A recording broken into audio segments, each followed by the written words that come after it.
மாணவர்களுமாகவே சேர்ந்து அளவுடனே மாணவர்கள் வரக்கூடிய நேரம் மதிபூர்ண காவிலே அப்படி ஒத்தைக்கு ஒரு நேரம் உயர்ந்த கொடி மரத்தை கண்டா. சரி, இந்த கொடி மரத்தில் 80 மரம் சண்டை மரம் சொல்லுவாங்க, பன்னி மரம் சொல்லுவாங்க. பக்கத்தில் இல்லாத மரம்.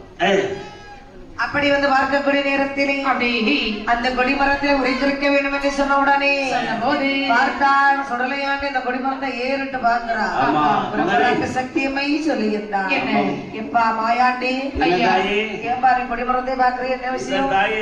இந்த இடத்துல என்ன 8 நாளைக்குள்ள ஒரு ரத்த பலி இருக்கு, தாரா பலி கிடைக்குதாயே. அப்படி இந்த மரத்துல உறைஞ்சிரும் தாயே. அப்படியா? ஆமா தாயே.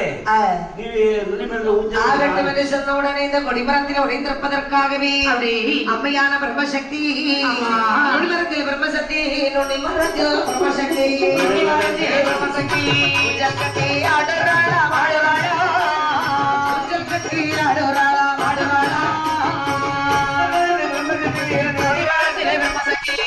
மரத்தில் பிரம்மசக்தி ஆடுவாளா வாடுவாளா,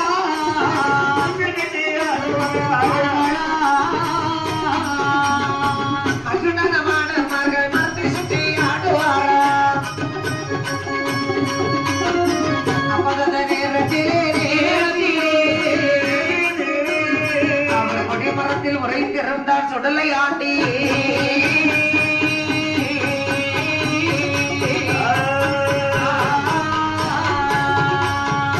நுனிமரத்தில் பிரம்மசக்தி அம்மை ஊஞ்சல் கட்டி ஆடுகிறார். சரி, மற்றுண்டான மாணவர்கள் மரத்தை சுற்றி